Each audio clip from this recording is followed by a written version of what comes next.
विस्फोटक न्यूज के प्रायोजक हैं red pro real estate developers. देश में कोरोना के कुल 27,000 नए केस सामने आए हैं। इस दौरान 28,000 से ज्यादा मरीज स्वस्थ हुए हैं। वहीं 278 लोगों की मौत भी हुई है। देश में इस समय कोरोना के 2,68,000 एक्टिव केस हैं। इस बीच देश में करीब 89 करोड़ लोगों को वैक्सीन लगाई जा चुकी है। दिल्ली में रेजिडेंशियल, कमर्शियल, इंडस्ट्रियल और दूसरी प्रॉपर्टी पर सर्किल दरों को 20% तक कम करने की पॉलिसी को 3 महीने के लिए बढ़ा दिया गया है। आदेश जारी होने पर संपत्ति खरीदने वाले लोगों को फायदा होगा। पहले ये सुविधा 30 सितंबर तक के लिए लागू की गई थी। दिल्ली में आज से बिजली की दरों में बढ़ोतरी हो रही है। DERC ने बिजली बिल रिचार्ज में सरचार्ज में 2% की बढ़ोतरी की है। दिल्ली इलेक्ट्रिसिटी रेगुलेटरी कमीशन ने साल 2021-2022 के लिए बिजली की नई दरें घोषित कर दी है। DERC के नए आदेश के बाद आज से दिल्ली में 2% तक बिजली महंगी हो जाएगी।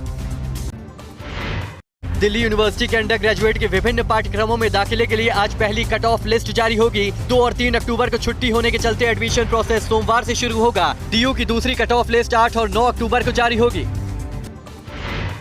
आज से कई नियमों में बदलाव होने जा रहा है। इसमें बैंक, वेतन, पेंशन, रसोई गैस की कीमतों से लेकर कई बदलाव शामिल है। 3 बैंकों का चेकबुक और MICR कोड अमान्य हो जाएगा। इसमें oriental bank of commerce, United bank of India और इलाहाबाद बैंक है। इनका हाल ही में अन्य बैंकों के साथ विलय हुआ है। अब 80 साल से ज्यादा उम्र के पेंशन भोगी डिजिटल जीवन प्रमाण पत्र जमा कर सकते हैं। आज से आपके क्रेडिट या डेबिट कार्ड से ऑटो डेबिट के लिए रिजर्व बैंक ऑफ इंडिया के नए नियम लागू होंगे। इसके तहत डेबिट या क्रेडिट कार्ड या मोबाइल वॉलेट से कुछ ऑटो डेबिट तक नहीं होगा जब तक ग्राहक की मंजूरी न हो। हर महीने की पहली तारीख से ही LPG सिलेंडर की कीमत तय होगी।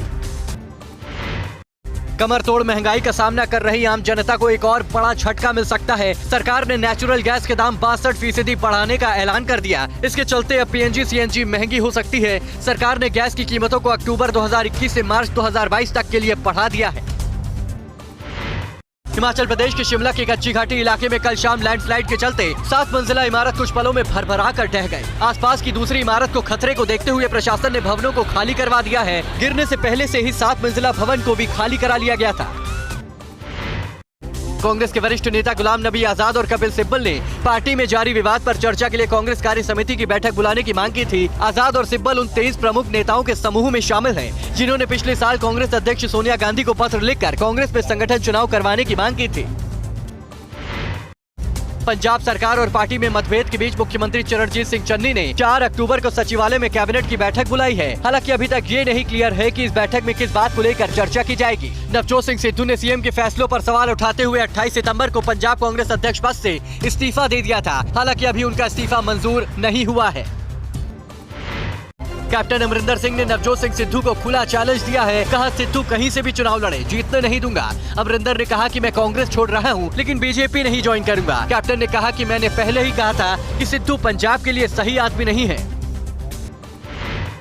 केंद्र सरकार ने धान में नमी का हवाला देते हुए पंजाब और हरियाणा में की जाने वाली धान खरीद को 11 अक्टूबर तक टाल दिया है। धान खरीद आज से शुरू होनी थी। केंद्र के नए निर्देश के बाद हरियाणा के किसान नेता गुरनाम सिंह चढ़ूने ने कहा कि अगर सरकार अपना फैसला वापस नहीं लेती तो वो सत्ता पक्ष के सांसदों, विधायकों का घेराव करेंगे। अकाली दल विक्रम सिंह मजीठिया ने कहा कि सरकार किसानों से बदला ले रही है।